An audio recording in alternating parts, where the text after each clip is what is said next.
Movimiento Conciencia Ciudadana. Me acompaña Cristian Ábrego, donde están presentando ciertas propuestas políticas. Entre ellas destaca eso de la salida de Panamá del Parlacén. Bienvenido, Cristian. Correcto. Gracias, Fernando. Buenos días a todos los televidentes. Gracias por el espacio. Primero, empecemos contando un poquito sobre de dónde surge el Parlacén. El Parlacén surge entre las décadas de los años 60 y 80. Recordemos que en esa época los países de Guatemala, El Salvador y Honduras, Guatemala, El Salvador y Nicaragua se encontraban inmersos en luchas internas entre gobiernos autoritarios de la época y grupos insurgentes rebeldes. Para esa época, Costa Rica, siendo el país más estable políticamente, bajo el liderazgo de su presidente Óscar Arias, decide dar inicio a los procesos de negociaciones entre los sectores enfrentados de estos países, bajo lo que se llamó la Declaración de Esquipulas en 1986. A partir de allí, los presidentes de las naciones deciden dar inicio al proceso de paz, deciden reunirse periódicamente para discutir ciertos temas. Llámese hacer del proceso de paz algo permanente y no coyuntural, fortalecer el desarrollo en conjunto, dinamizar las acciones de desarrollo económico, intercambio de tecnologías, entre otros. Entonces, de allí surge el Parlacén, de estas reuniones periódicas para debatir ciertos temas regionales.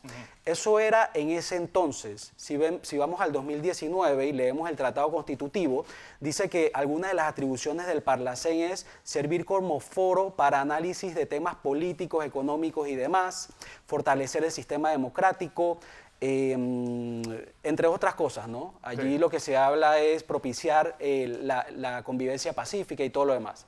Eso es lo que dice el Tratado Constitutivo.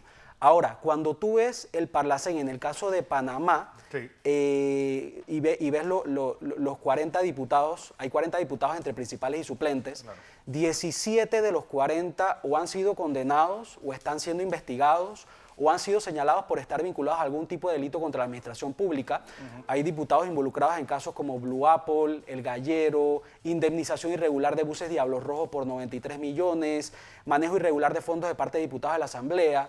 ¿Y qué es lo que sucede? Porque una persona involucrada en estos casos pensaría o decidiría ir al Parlacén. Porque, ¿qué pasa? El Parlacén en su tratado constitutivo, artículo 27, enuncia: los diputados del Parlacén gozarán de las mismas inmunidades y privilegios de las que gozan los diputados de las asambleas o parlamentos del Estado donde fueron electos.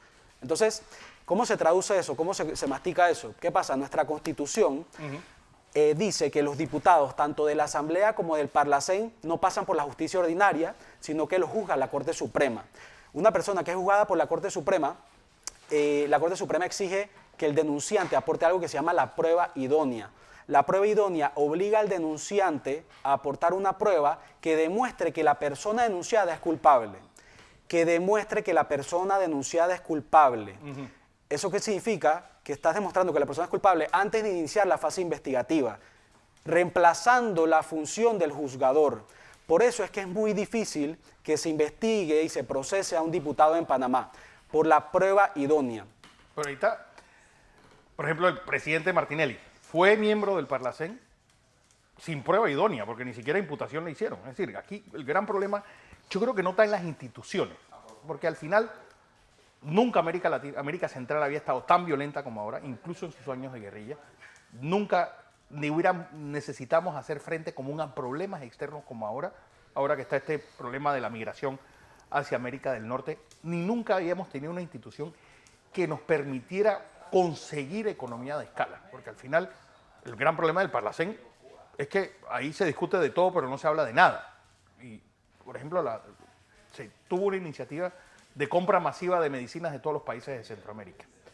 Hubo casos de posiciones en conjunto, por ejemplo, se negoció en bloque el tratado con la Unión Europea, se negoció en bloque el tratado con Taiwán y posteriormente con China. Es decir, lo que te quiero decir con esto es que a veces nosotros estamos viendo la fiebre en la sábana y no en el paciente. Es que yo creo que en la teoría suena bien, el problema es en la práctica. ¿Qué pasa bueno, pero lo que te quiero decir es que lo mismo que pasa en la Asamblea, realmente las personas que están llegando a la Asamblea, que nos proponen los diputados, los que nos proponen los partidos políticos, saben a qué van a la Asamblea, porque el gran problema del Estado es que nunca habían costado tanto dinero a los partidos políticos para que llegara gente que no tuviera clara lo que va a hacer en el gobierno.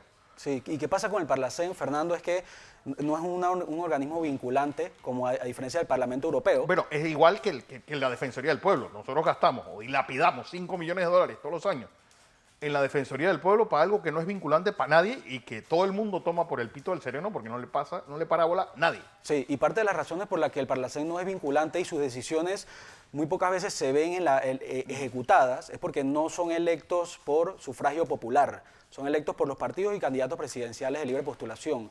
Entonces, el voto es indirecto. Es correcto. Entonces yo creo que, a ver, el organismo tiene ciertas oportunidades de mejora. Este tema de los privilegios es algo inconstitucional en la República de Panamá. Supuesto. La forma en que son electos. Nosotros estamos viendo muy difícil que los miembros del Parlacén quieran modificar la institución, porque en el 2009, cuando el expresidente Martinelli propuso salir de la institución, se compartieron todas estas exposiciones de motivos que estamos hablando ahora, y simplemente ellos la descalificaron. No, es que acuérdate de una cosa, eso es, al final, es decir, nosotros vivimos en un estado que el sistema político nos tiene la sartén agarrada por el mango. Nosotros podemos tener todas las buenas intenciones en la comisión de concertación, que al final, cuando esas reformas constitucionales pasen por el trapiche de la Asamblea, va a salir cualquier cosa muy distinta a lo que se negoció afuera. Sí. Al final lo que tienen la sartén por el mango es la institución política, y si tú ves la sobredimensión, por ejemplo, que tiene el Tribunal Electoral, te indica pues el gran poder que tienen los partidos políticos sobre todas las decisiones que se dan en el país. Por eso, pues eso del Parlacén, y el PRD tiene 8 parlamentarios, es decir, es difícil que yo creo que instituciones como esas se derrumben por lo menos a las buenas. En el 2009, cuando se propuso salir, en ese momento la Corte Suprema demandó por inconstitucional porque violaba 4 artículos de la Constitución. Pero en términos simples, las 2 razones principales es, primero, porque se trató de salir derogando una ley de tratado internacional a través de la Asamblea, cuando la Constitución indica que esa no es competencia de la Asamblea, es competencia del órgano ejecutivo y de la Cancillería. Y por otro lado, por el artículo 4 de la Constitución. El artículo 4 de la Constitución enuncia: Panamá acata las normas del derecho internacional. Claro. Eso básicamente te deja sin salida en caso de que tú quieras salirte de un convenio de un parlamento como este. Nosotros estamos proponiendo que el artículo 4 quede de la siguiente manera: Panamá acata las normas del derecho internacional que no lesiona los intereses del Estado. Parecido a como estaba en la Constitución de 1974 y que después... Pero o parecido a lo que tiene Costa Rica. Costa Rica no es miembro del Parlacén, entonces no sé si sabes. Costa Rica nunca es miembro de estuvo... la integración centroamericana, pero no tiene un solo diputado en el Parlacén. Así es, así es. Y bueno, la idea es llevárselo al presidente Cortizo, considerando lo que tú acabas de decir, que es correcto. Cuando llegue a la Asamblea ya va a ser muy difícil de que estos cambios ocurran. Sí. Entonces la idea es, como es un tratado internacional, ir con el órgano ejecutivo, ya que entra dentro de su competencia. Sí. Estamos viendo que el proceso dentro del órgano ejecutivo de las reformas de la Constitución ha sido muy apurado. La concertación le entregó las propuestas el lunes. Ayer se aprobó en Consejo de Gabinete y hoy lo quieren llevar a la Asamblea. Bueno, que quieren, en teoría, aprobarlo antes de octubre y que la segunda Asamblea, que no puede modificar nada, Correcto. lo apruebe antes de abril. Correcto. E ir a referéndum en abril. Entonces, si la propuesta que estamos llevando no se debate en el órgano ejecutivo, ya tendríamos que ir a la Asamblea, que no es lo ideal porque, como mencioné, la Asamblea no está dentro de su competencia el tema de derogar tratados internacionales. Sin embargo, sí, ellos van a revisar cada artículo de las propuestas, sí, y si se puede debatir modificar un artículo 4, considerando que no solamente sería el tema del Parlacén.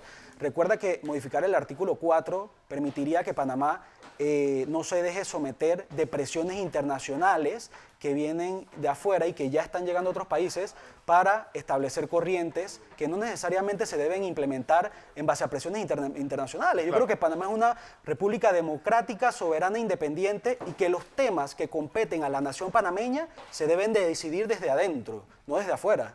Bueno, eso es lo que mucha gente está... Además, conciencia ciudadana, ¿qué otra propuesta tienen ustedes? Además de esta del Parlacén, que yo creo que es la más visible, la más... Desde hace algunas semanas estamos...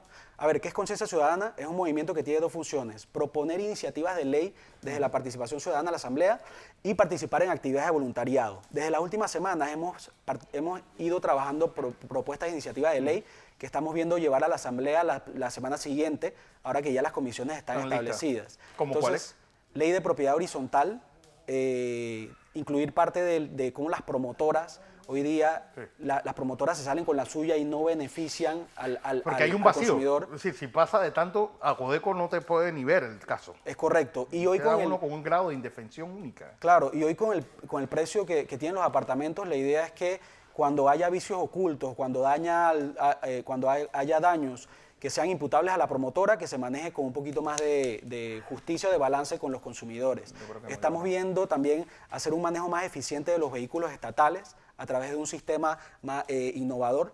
Estamos viendo fortalecer la firma electrónica y la interoperabilidad institucional, fortalecer campañas de concienciación acerca de temas educativos, fortalecer los valores, fortalecer temas ambientales.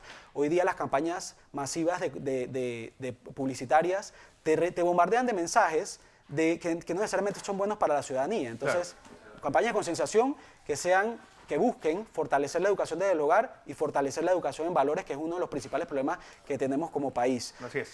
Cristian Ábrego, gracias. Movimiento de Conciencia Ciudadana. ¿Tienen alguna dirección electrónica un poco para ver? Sí, estamos Conciencia Ciudadana @con_ciud en Instagram, en Twitter, @conciud en Facebook. Allí pueden darle seguimiento a todo lo que vamos a estar proponiendo. Y mi red social, @crist_ábrego, también vamos a estar compartiendo información. Conciud, CONCIU, Conciencia Ciudadana, es decir, las tres primeras Correcto. letras de las dos palabras.